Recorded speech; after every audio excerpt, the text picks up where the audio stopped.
Well, I'm hoping to get this out so people can understand it and nice and simple. Let's see if I can do it. In the beginning was the Word. In the beginning was Elohim. In the beginning of Moses' vision was the Son. Okay? So, we got in the beginning was the Word, or Elohim. Now, watch. In the beginning was the Word, and the Word was with Yahweh. With Him. With Him. And the Word, one time, was Yahweh. Now watch.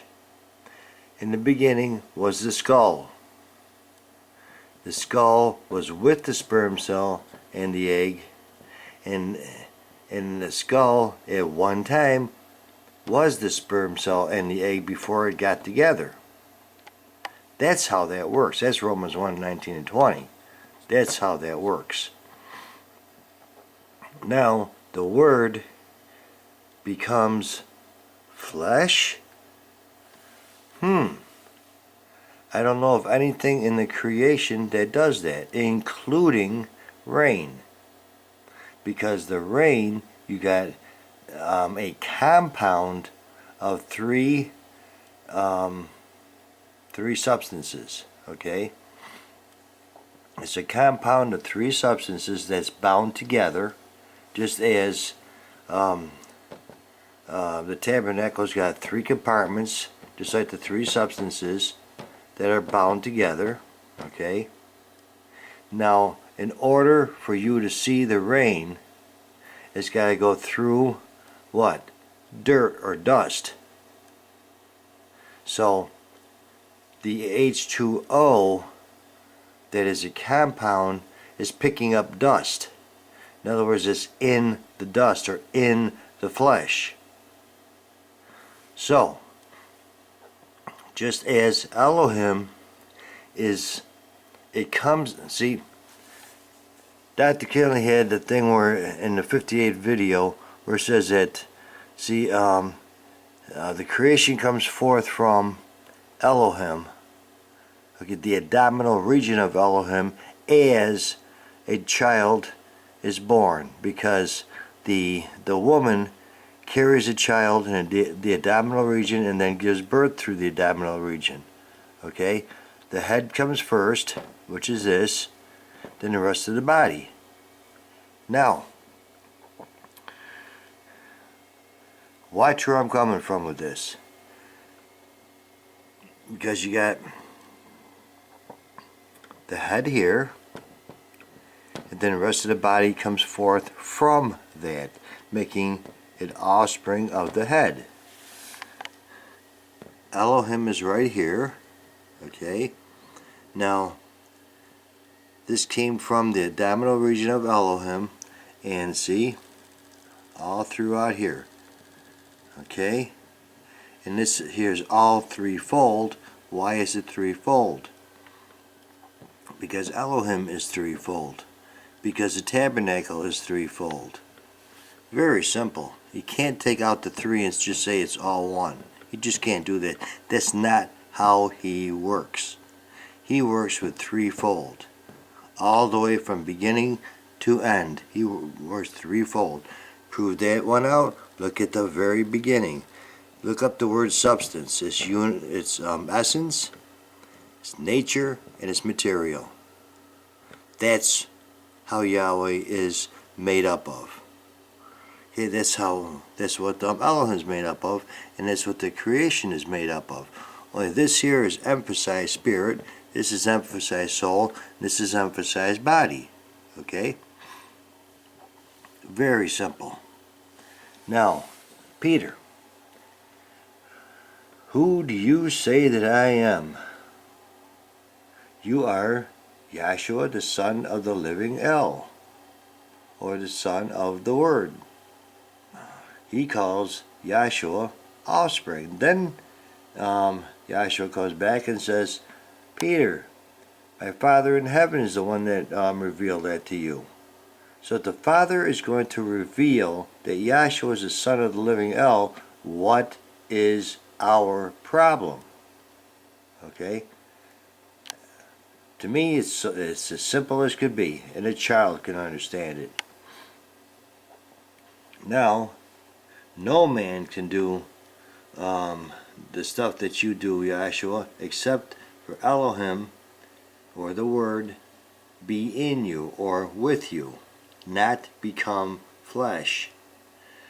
But Elohim's got to be with him to do the things that he was doing. Okay?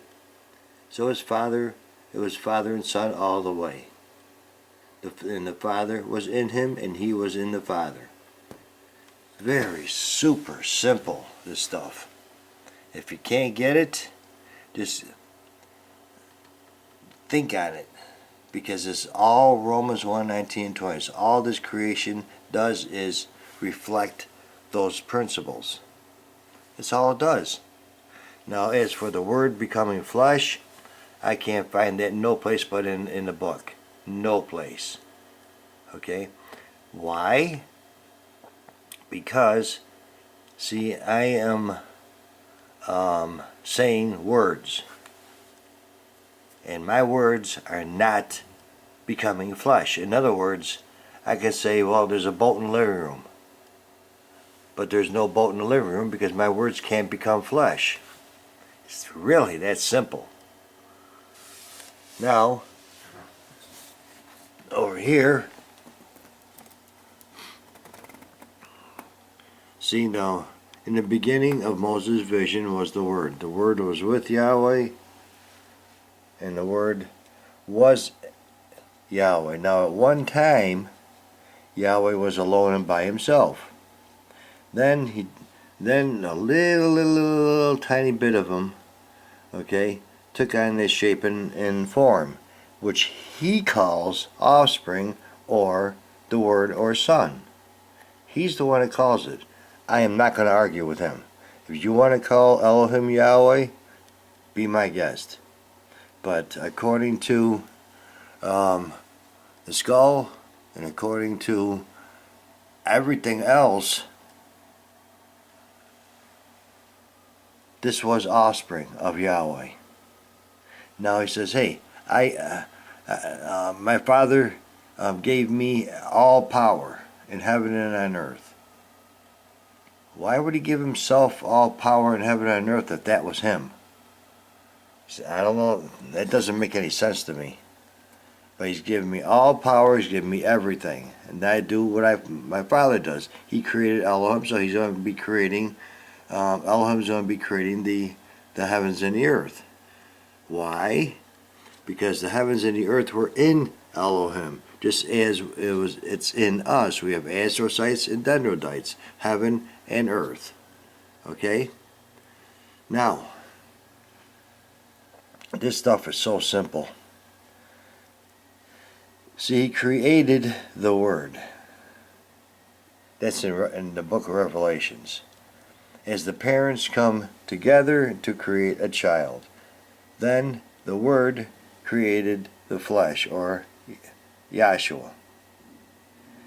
As your body comes forth from the head, and Yahweh created Elohim, then went out of the creating business. Interesting, isn't it? Yahweh created Elohim, and then went out of the creating business, just as David gave his son Solomon the pattern for the temple. Okay, so now it's up to Solomon to build the temple. Very simple, isn't it? So Elohim is likened unto Solomon building the temple, or offspring, if you will. So see, all this stuff here is so simple.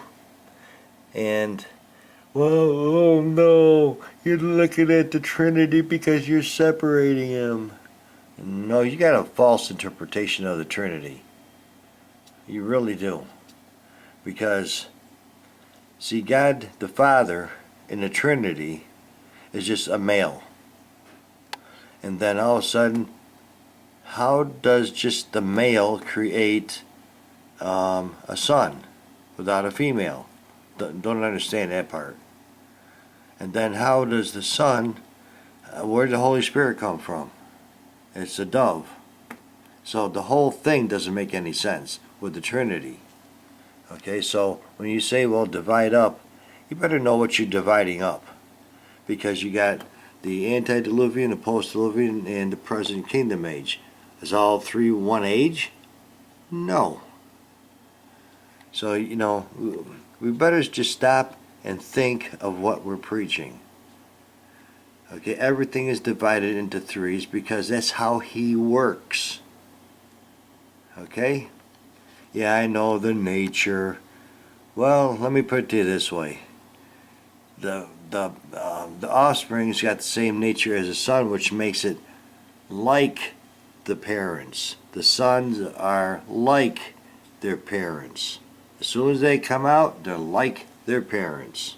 Okay? So that word there has been taken out of the vocabulary in the IDMR.